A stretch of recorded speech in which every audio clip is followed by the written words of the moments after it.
So our tradition is a tradition of transformation and change of individuals, families and communities, both spiritually and materially. So my understanding is that change can only happen through leadership. And if we want to be remembered, and particularly if we're Asian, not like our predecessors, the Mughals, for big buildings, but as a community that has left a legacy of people, not just for our community, not for the Muslim community, but for the city and for the country. So for that to happen, we need to organize the community, we need to organize our people, we need to organize our money, and we all need to work together on issues that affect all of us. So we need to work together as a Muslim collective, but also with like-minded organizations within the wider community. And for us to have this leadership, we need to intentionally go and create it. And I'm happy to say that with the support of Muslim Hands, we are going to be offering women's leadership training next year. So this is in partnership with HIMMAH Institute and Nottingham Sisters and Muslim Hands. And for this to happen, we need women to come forward, of course. So we need intentional encouragement from all of us for these women, whether that's their husbands, fathers, brothers, all of us. And we need to remember, Allah only changes a condition of its people, until they change it themselves. So we want to set out a vision for next year where we have trained and developed 25 women to become community organizers and leaders in this city. We are asking them to be placed in every masjid in the city, so they can organize and develop teams in each masjid which will provide activities and services to women and children. And this is part of a legacy of change. And we need to leave this to our children, a legacy of unity through leadership. Leadership based on the prophetic model of compassion, justice, and community service. We have a crisis of leadership. We may have the management, but do we have leadership? Leadership historically was the leadership of men and women. I'm a student of Arabic, so when Allah talks of mankind in the Quran, it incorporates men and women. Ya ayyuhan nas, O people. So we need leadership so we can nurture the next generation into a successful community. And as the Prophet Muhammad Sallallahu Alaihi Wasallam life has shown us, one man can change his family, the family can change its street, the street can change its neighborhood, and that neighborhood changes its city, the city changes its country, and we can help to change the world. But it all starts here with us. So may Allah give us the success and the strength that we need to make this change. Ameen. Amen.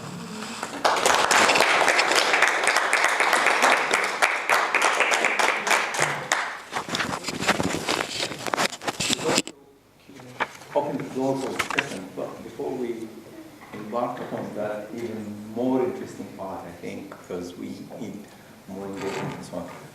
Are you doing it for Zana? No, I'm done here. Yeah. So, shall we sit in here, and the three of us could possibly be here and just have a focus, and whoever is going to be addressing. Yes.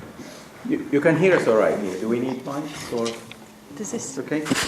It's such a cozy setting, I guess. It's nice, and it feels like it's family. And by the way, my wife texted me, said, don't be naughty and leave the mobile away. I was taking notes, so I was using the notes for that, right? And I intentionally mentioned my wife because without her, I wouldn't have been here. Seriously. I brought my 3 boys with me because I think this is a family event. This is not just an event for, students or learners of a certain age. It's open to a range of, I could see familiar faces, as I said. I have 2 daughters who are not in Nottingham now. They were hoping that they could make it, but unfortunately they couldn't. They wanted to be with us.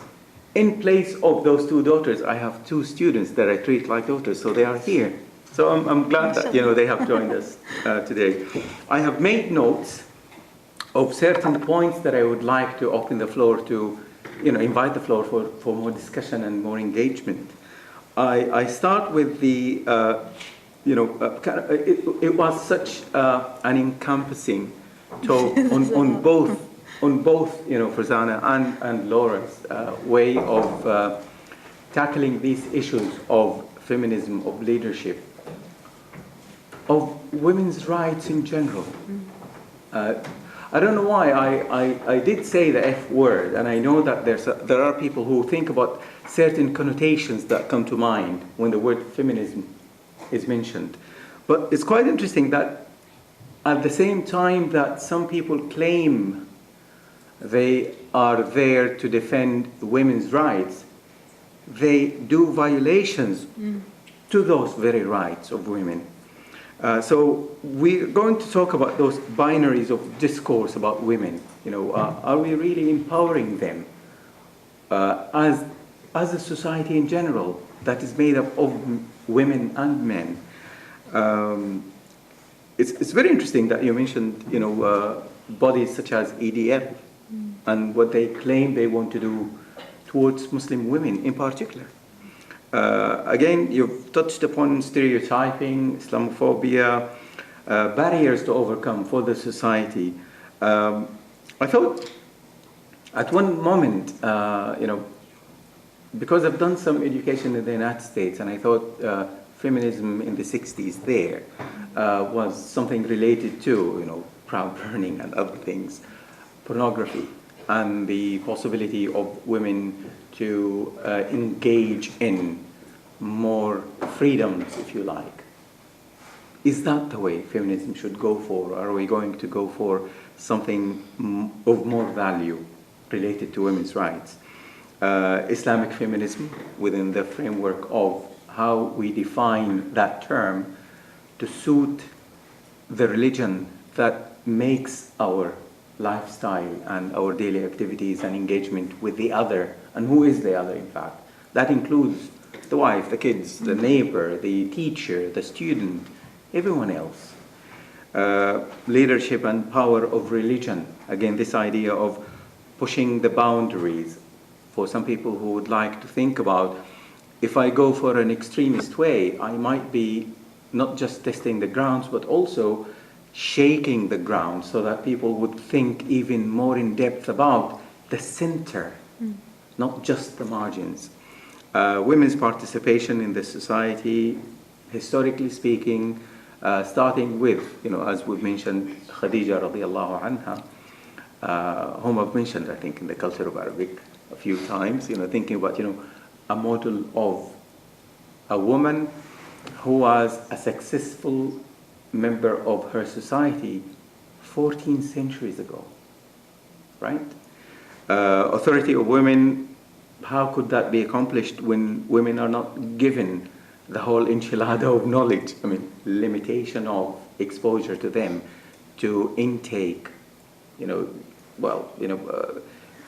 you can take so much, but then if you're not given the complete picture, it will always be an incomplete way of tackling issues. And, complementing it with women in Islam and mentioning those characters there. So now the floor is yours, I think, and the two lovely speakers that we have now. We're being outnumbered today. Come on. Can you come and join me here or something?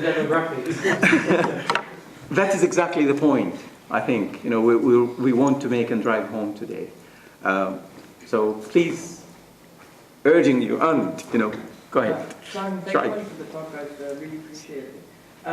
From my personal experience, I've been involved with quite a few societies, and I've seen the different spectrums of Islam that exist in the UK and outside of UK. And it is fortunate and unfortunate at the same time. We do have a politicization of the texts themselves. And you also now have different reference points of cultures. So there's a huge clash now amongst how Middle Eastern women are compared to the Western women. And from your research and your experience, how do you go about trying to resolve that, especially you being a Western lady, trying to integrate with the Eastern mindset? Because there seems to be a lot of clash with that, and that's actually causing a lot more problems than any solutions at the moment. Yeah, and I think you've hit the nail on the head. I mean, mashallah, it's true. We have such a diverse set of communities in the UK, and I think in Europe generally, and probably the Western context, so that perhaps Muslim communities who haven't kind of engaged necessarily directly before, historically, are now coming together in often quite difficult circumstances, economically and politically. So from the gender perspective, this adds more complexities, and I think actually, and going back to the political context, which I know I go on about, but that can people get very defensive, and it's almost like we're in attack mode, and therefore we don't want to air our dirty washing, and we don't want to talk about these issues. I know I'm going off on a tangent, but I think that shuts down conversations internally. And then the internal conversations are so complex because even on one particular issue, going back, female genital mutilation is in the mainstream media at the moment a lot. But actually, if the internal conversation, the different rulings around that, or the use of hadith to support it, or rulings that have come from some scholars completely against it, the different affiliations to certain madhabs, to particular ways, becomes very complicated, and people are emotionally invested and spiritually invested in particular perspectives, and what I'm interested in, and I certainly haven't got any answers to, is how do we move forward with that as an internal conversation, because there's this sort of insults of, all modernists are trying to compromise particular traditions or particular scholarly processes, or there's a dominance of one madhab over another on a particular issue, or are we just taking bits and doing talfiq and taking what we fancy for a particular context? So there's loads of quite complicated and difficult challenges I think we have in this context. So, someone like Tariq Ramadan talks about that, the European context and the unique situation that we find ourselves in now as Muslims in contemporary Europe. But those long-term conversations, I don't know if... I think the diversity of the religion itself, in its nature, is a good example of its suitability wherever. It's not watering down, and it's not compromising. It's, in fact, adapting to new settings, so to speak, within the framework of Islam.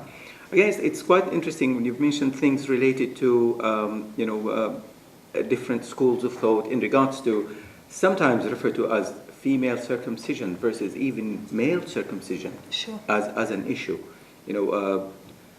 There are schools of thought that talk about male circumcision not to be a must. So again, it's the priority list and the way we deal with it. You don't want to ask someone who's just embraced the religion of Islam today, as a male person, you have to go to somewhere else and chop off a piece of, seriously. I mean, this is an issue where we need to think in more depth about how to go about our daily activities for a religion that has Iqra as the first word. And that's exactly what we should continue doing. And in order for us to read between the lines, we need to think, so utilizing the mind, and we need to communicate with one another and continue, discussing issues in the open. Yeah. Sorry, I just had it further up. So there's a book written by Tariq Ramadan, Pluralistic Society, I think it's called Pluralism. But I think there's a further definition, which is pluralism within Islam itself, because you have now those denominations that exist. Now, on a political level, there's this competition for monopolizing the entire doctrine, and nobody's budging down. And as a result, you have different frameworks, right? And in terms of the role of women, how do you go about trying to either overlap or trying to create a solution that can fit both in the modern or the Middle Eastern context, or do you think that will never ever work? I think things are so contextual, and it's very difficult. As soon as you start creating generalizations and asserting generalizations, things go wrong because they don't fit. And it's a bit like government policies. They come from the top, and they haven't got the nuance. And maybe that's the beauty. It's one of the beauties of the diversity and the plurality you're talking about, is that we have these different choices in these different ways. I think the problem comes when people become so politically or personally attached, and the critical engagement and the thinking it stops, and it becomes just a repetition of ritual or a particular the thought, the maqasid has gone, and the spirituality has gone, and it becomes just a way. I think that's a problem. So when it comes to a gender framework for all women, I think just as feminism failed to create some sort of neat map work for what freedom for women looks like, we don't want to recreate that within the Islamic context. And my experience may well be different from Farzana's, and certainly, you know, are different cultural across the world. So I think that's not something necessarily that we want to frame, but maybe we're talking about choice and agency, and freedom to think and practice in the ways that we see. I mean, what's your kind of thoughts on it? For me, I don't think because the thing is, I've seen the three different perspectives. So my mom and dad are Pakistani. I was born and raised in Kuwait, and I've come here for studies, and you can see the three very in a whole complete spectrum. And rich. Yeah, diverse spectrum. And so here you have it's a soup in UK. In the Western world, it's a soup. You have all the denominations existing in one place. In the Middle East, is one authority that's existing, right? Okay. Yeah, again, generalization is quite dangerous. Is this one main faction that's basically taking control? And I'm beginning to see what's happening is as we become more globalized, as we become more integrated, there is now a huge clash between the idea of what it means to be Muslim in the Eastern mindset and what it means to be Muslim in the Western mindset. And there's no tolerance whatsoever. The East cannot tolerate at all what the Western mindset is saying. So for example, just the idea within an Islamic society, within UK, there are certain factions who say, no, women should be behind the scenes, men should be up, etc. The idea of just having a woman just go up and speak is a big issue in the Western mindset, and for the Eastern mindsets. And that for me is, I think, problematic, because I think there needs to be edification, but because this politicization of texts is taking place in the Middle Eastern side, I think we're not having that growth which we're talking about, the discourse, etc. So I think until that politicization of text is removed, you're not going to have the intellectual growth at all. Because it shuts it down. Yeah, it immediately shuts it down. There's no room for dialogue. It's just this way, or you're either Muslim or you're not Muslim. And, you know, there's no dialogue, exactly, literally hardcore. And that's my personal take on it. I think it comes back to what we were saying this morning, halal, haram. We're so become rigid and focused. Black and white issues. Yeah. And you're either right or you're wrong, and normally the other person is always wrong. And we're not moving forward. And I think, again, what you said about Malala, and this hijacking of the real issue, and this West versus the East, so whatever issue it is, whether it's like bringing women to the forefront or women's leadership, it's like, right, this is a Western idea, hijack the real issue, turn it into something, and, you know, boom, we've got another war, you know, on our hands, and it's them versus us, and whose ideology is it? But Islamically, we've got, you know, example after example of these great female leaders, and it all just gets buried. Yeah. But yet when we talk to individuals, all of us, you know, the common average person, everybody agrees. We all agree at this level that we need change. We need to be like our ancestors were. We need women leadership. But somewhere in that hierarchy... But there will always be people who will say you are either with me or against me. So there will always be people who will think black and white. There will always be people who would be limited in their ways of thinking because of the education they have gone through. So education being the key towards, you know, if we go back to, you know, one of the narrated, words of Prophet Muhammad sallallahu alaihi wasallam, "Al-hikmah dalatul mu'min, anna wajadaha fahuwa awla biha."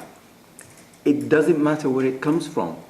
So if Malala is a case, Malala is a Muslim girl who has encountered quite a challenge that she is standing up to and saying, I am up to being a woman who would change that society whom I have become a victim of. There was a good community of Birmingham to accept her and empower her. Some people think, empowering women done by the Western world, how dangerous can that be? And that's where it's this idea of thinking where it's coming from is what validates it rather than thinking about the whole idea itself. We will continue to think like that unless we are educated to think in a different way. And go back to the grassroots of analytical way of thinking, I think. Yeah, right. So we want to, kind of explore more roles rather than at the first one. Please. I just wanted to ask, my theology or history of Islam is limited, but Muslims have existed for the last 1400 years and existed all over the world, in many different countries and diverse cultures. And many diverse cultures that have always existed, and sometimes there's always been a difference of opinion. So why do you think now the positions are so much more rigid? I mean, Muslims in Indonesia are very different to Muslims in, I don't know, Saudi Arabia, for example, or some of the other Muslim countries, or Muslims in Russia, the Tatars. So isn't there always a historical cultural difference and a different mindset that has existed amongst Muslims and different opinions? Yeah, of course, and that's been our history and our beauty, and the fact that we do have this kind of umbrella and that the Islamic tradition can take so much diversity. But perhaps it goes back to this conversation that I don't know whether it's just that the voices are louder at the moment of those who are perhaps or have more power or just shout louder. So we get, Anjem Chowdhury on Newsnight, and actually he's not very representative of very many people at all, about maybe, let's say, I don't know, 30 people. But his voice is magnified, and perhaps we're seeing that magnification of particular voices or particular perspectives happening, and actually it doesn't necessarily reflect the actual realities of people, but then power is coming from that. I mean, the power of representation, the power of communication is perhaps being limited. And because rules of the game of media will always contribute to highlighting a certain corner, a certain angle, rather than the mainstream or even the diverse way. And the politics of it. Of course, yes. Yeah, because Muslims have always had different sort of theological opinions and many other kind of madhabs. In a very healthy way, which... And the scholars all have always welcomed the diversity and said, oh, well, this is my understanding, but it might be wrong. Or what's strange is that we seem to have rarefied scholarly opinion into such a point that we just, we can't talk about it anymore sometimes. And that's a shame, because I think if this... I mean, we have alive scholars, but if we have that kind of body of scholars over the time who could come and speak to us now, I'm sure there'd be that kind of contestation and healthy debate. But perhaps it's fear or lack of confidence or a difficult contexts maybe that's making us... I feel it's almost like an insecurity. Maybe feeling insecure, maybe feeling that we're under attack, maybe feeling that our deen is under attack, and our way of life is under attack. And therefore we can't be that kind of confident, relaxed. Because the Muslims were prosperous and kind of intellectually doing well all over the world. They were very diverse. And they had a field of study that is referred to as fiqh al-ikhtilaf.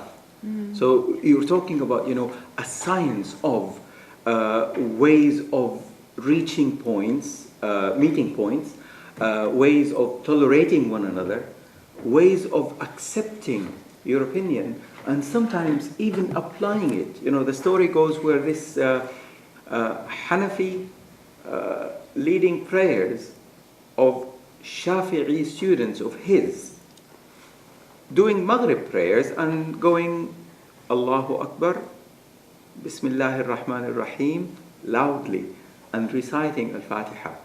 His students, after finishing with the prayers, saying Assalamu alaikum wa rahmatullah, said to him, oh Master, you've been teaching us all life long that, Bismillahir Rahmanir Rahim is not one of the verses of Al-Fatiha as it is claimed by another scholar. But you've just done it in Maghrib prayers, in this place. He said, exactly, this is the territory of the scholar who has that opinion. I'm just paying respect to that opinion. You see how not just tolerant, but encompassing and accepting those scholars were. And I think that's where the media is playing a dangerous game in, doing not just isolation, but also disorientation for ways of thinking for people. I don't want to hijack the No, discussion, so please. please, again, other issues that we can. Because I think historically, whenever Muslims have felt comfortable, they've always engaged, they've always been easy. Colony workers existed. But I think in the present kind of European context, at least, it's very difficult to have that debate. It is. Because when you feel that your whole faith is under attack, it's very difficult to kind of be critical, because you feel that if you start being critical, then the opposition will have a field day. And it's easy to label you right away, and kind of classify you that you belong to this school or to that group of people, or that political party. And also, I mean, I've spoken to some Muslims here, not even in the part of the country, who feel that some of the Western governments maybe want us for our faith to be diluted, or be more liberal, or be more secular. That causes concern for us. Yeah, that just sparked. I was just thinking, when the government, particularly in the kind of birth and carrying out of the prevent agenda, the kind of post 7/7 counter-terrorism preventative policies, where the idea that women would somehow moderate communities and would be kind of exemplary community members, and empowering women would moderate. The problem with that whole discourse is that you have a government from the top down trying to create almost social engineering within communities, which then actually does a huge disservice to actual work on the ground. So they started getting involvement into women's participation in mosques. Now, I would happily talk about the issues in many of our mosques for women, and participation and leadership within our mosques, but that is not the role of the British government. And the problem is, as soon as they started getting involved, again, it's suddenly like, this issue, which is our issue and women's issues and men's issues, because it is a division between men and women is created, suddenly it shuts down conversations in communities, and it's all about conspiracy, and it's all about social engineering and trying to moderate Muslims and pacify politics. So that's a problem as well. I think women's rights and women's issues get kind of hijacked in that way as well. So that there was an amazing group of women activists who joined the National Women's Advisory Group, Muslim Women's Advisory Group, which was set up by I'm sure many of you might know those activists. But they were discredited unfairly, I think, because it was created by the government, and because it was seen as somehow that kind of defensive mode comes in. But I think the other thing, which is sort of negative on us and as culturally or as Muslim, is we really buy into these conspiracy theories, and we become very closed and defensive as soon as somebody questions something about us. And I really think when somebody questions, points a finger, and there are negative connotations to that, we should be glad on that, because like you've been saying, that opens ground for conversation, and that's where we can move forward, because we can actually have a really positive impact when we open our mouths and talk in that arena, as opposed to we really close ourselves. So if somebody's actually probing into our culture and the hijab and the veil and Muslim women and participation in masjids, and we can see that negativity coming towards us, we're like, okay, we've got this platform now, let's turn this. And we can, because mashallah, our deen speaks for itself. It sells itself. It's not us who do that. The deen convinces. Recently, I was on BBC Radio Nottingham, due to the comments that Kenneth Clark made about women and veils, wearing like bags over their heads, particularly giving evidence in court. And I was given a call by BBC Radio Nottingham, and I thought, yes, fine, I'm up for that. And they were like, well, what are your views on this? And I don't know quite what they were expecting me to say. And I said, this is great, because this is the time we need to sit down, we need to have the right people sitting around the table to discuss this issue, a genuine issue about people who are not Muslim, saying, actually, we have an issue communicating with women who we can't see. Let's sit down, let's have those women who cover their faces, let's talk about how we move on, how shall we solve this problem, as opposed to saying, like, how dare you, conspiracy theory, we're being attacked, shut down. So we need to be, move beyond that. Confidence, I think. And articulate our faith.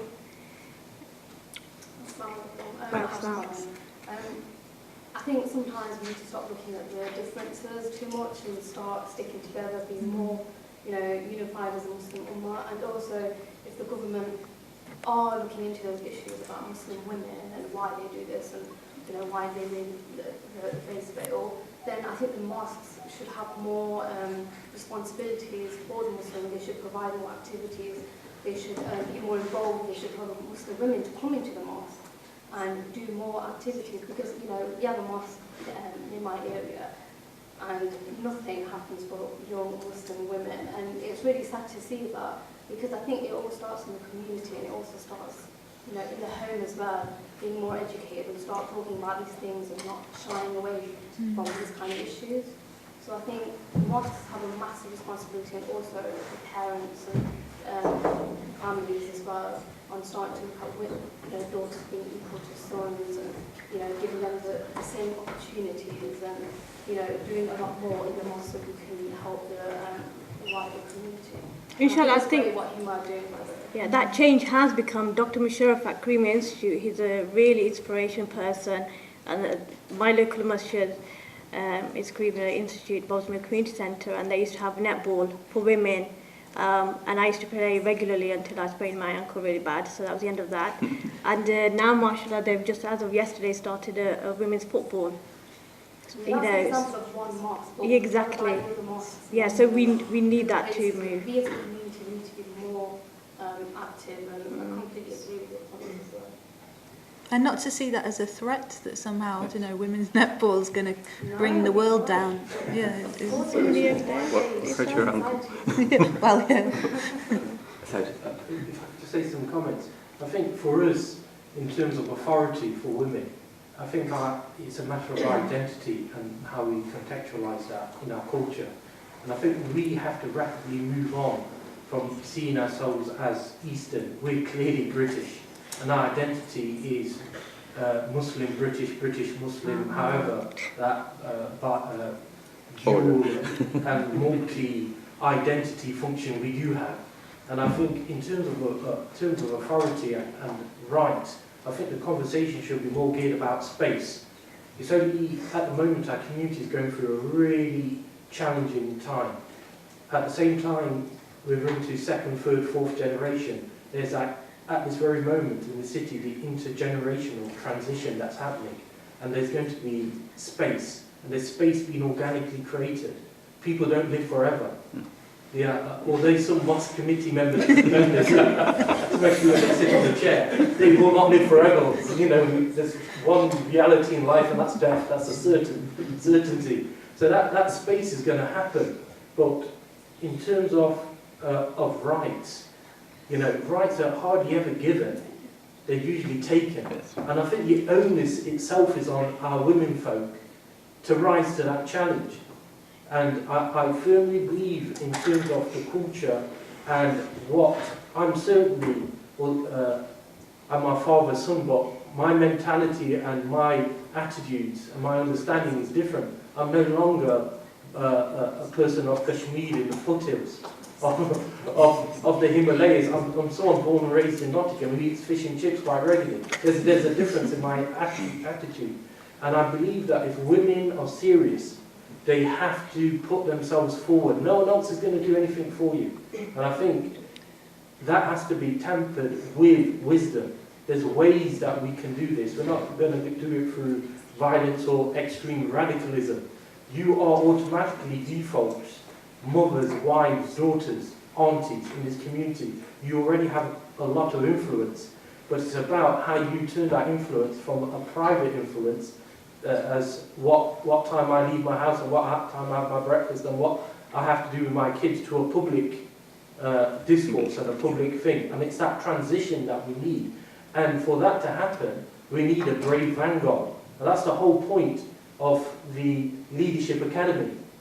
And I hope you're going to be one of our first volunteers. I think yes, there you go. And that was the outcomes being achieved tonight. So it's about you guys putting yourself forward. You can talk about it, but that's not going to make change. We need to intentionally will it. So you guys need to come forward. Half a dozen of mosques have already agreed that as soon as you finish our training, you will be given yourself to go and do listenings into those mosques, find out what those mosques want, and then lead projects. So it's a really interesting program. Just got a point to make about the leadership program, which is great, but I think there's another issue is that for quite a while women have been trying to get onto the mosque committees, which is a really basic thing. You know, every mosque has got them, but why are women not allowed to go on them? Or when they are, they end up leaving because they're excluded from a lot of the discussion. Where is Farouk? I want to see Farouk. Only because You know, I know so many women he and I were were involved with the Islamic Society on campus of this university back in, quite a few years ago. Now, believe you me, as part of the student union of this university, this idea of male members of the society hijacking those positions was something as a given. And people wouldn't even dare discuss issues related to. We were a total of 480 members of that Islamic Society of that year. Now, 80 members were our sisters versus 400, but those 80 members brought in revenues, working for projects, and they were not giving any posts of, management related for the Islamic Society. Farouk and I were part of this rare species at that time, saying, listen, we talk about revenues, we talk about, substantial influence of, proactive members for the society, not just joining Jum'ah prayers. That's good, but at the same time, we need to do something about the society. At that time, there were clashes in regards to discussing these issues. And we're talking about, not the very, far past. It was just, about 10 years ago, let's say, right? And here we are, but 10 years later or so. I think being proactive on your part, I would say, would make a difference. That woman stood against Umar, and everyone knows Umar and who Umar is. Rasulullah ﷺ says, if Umar takes a route, a shaitan would take another route, just to avoid, Umar. And you can imagine, this woman stands up and says, who are you to legislate this God-given right of mahr? So unless you become proactive, we're in trouble. As a whole society, we are in trouble. But I would also say that this capacity building thing is really important as well, because I think this has been going on for so long that women, not to make generalizations, but there's a lot of people who just haven't got the confidence or haven't got the necessary tools to do that. So yes, women need to be proactive, but they need to be supported in order to be proactive, and we need to build the networks and capacity building in order, just as HIMMAH is doing. I was going to make a point, because I was also there at the time 10 years ago. There was also a age or generational gap as well, where it was equally a struggle, not just to get women, but also to get younger Muslim men even on the committee. It was almost a reverence of the elders, the elders council rulers. And it was a struggle to get women on, and it was a struggle to get younger brothers that are almost undergraduates to assume the role of president. But it was elections, wasn't it? Yeah, it was. So we're talking about democracy. Democracy and an enlightenment.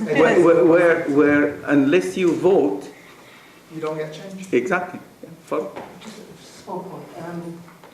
Laura just made one point that it's right women have to take it, but men have to support. What we did, we ran that campaign, and we took the piece, and we took all that stuff, and got to not just women, they were very, very, very competent women. Who I would have followed myself if they were president. Very gifted people. So men have to actually support. I think without that support it would be difficult. Not impossible, but a lot more difficult. I think men have to step up as well. Yeah, it's not just the women's issues. Yeah, it's all of our issues. Yeah. I think that's fair if I can just jump in there rudely. It's the actual issue is in our community is a crisis of leadership, full stop, whether that's men or women. And that will explain our current situation, the highest in underachievement in this country, highest issues around poverty, highest issues of disproportionality in the criminal justice system. There's issue after issues around health. There's issue after issue that we're at the bottom. And the issue that's causing, the underlying cause of it, is a failure of leadership. Now, leadership isn't down to a single person. It's down to, it's a fard kifaya, it's a communal obligation. And the community is men and women working in partnership together. That's where the unity is. If we're not working in partnership together to create change, to resolve issues in our community that affect us all. Because at the end of the day, the fabric of society is built on families. And that's what we're talking about, is the fabric of society slowly dissolving away, and it's causing chaos for us. And we need to get that leadership, not only to patch it up, but effectively to weave a new fabric. That's how radical we have to be.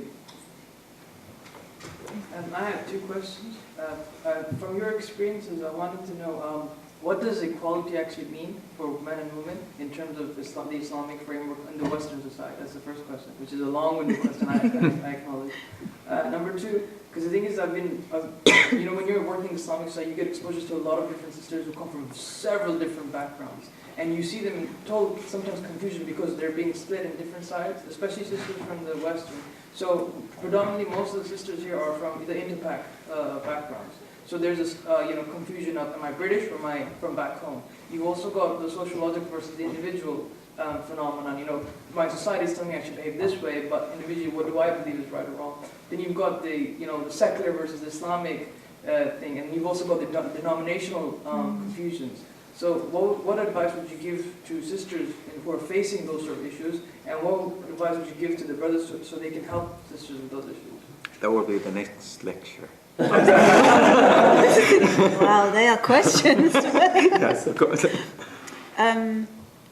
The first one, I think it would be a trap, easy to fall into a trap of kind of prescribing particular ways. Being prescriptive is around gender roles, and actually, again, going back to the Islamic framework, for some reason, and I don't quite understand why, and perhaps it's human nature and also some cultural issues, that there's this idea that there's a very fixed role for women with Islam, which is staying in the home and looking at and having children and looking after them, which is of course a hugely honoured and beautiful and in fact remunerated task. If we look at nafaqah and the whole idea of supporting, recognising women's work in the home, which is actually, for radical feminists, a radical idea, but that actually, and that men, go out and are in the public sphere. So there's a strange idea that somehow Islam promotes this private, public, male, female, gendered thing, when actually, if we look, it's not the case. We have boundaries within the Islamic framework for both men and women, and we have rights and we have responsibilities. But in terms of how women should be or how men should be, actually, there's so much. Yeah. And those examples in history, throughout history and in contemporary times, show us that we can be Muslim women and Muslim men in very different ways. So I think that maybe that's the thing, not to be prescriptive about it, and actually to say, well, we can really be who we wish to be, and we can find a space, within the boundaries of what is permissible. Which kind of leads on to my non-answer of your second question, which it goes back to the thing about this kind of this obsession with halal and haram.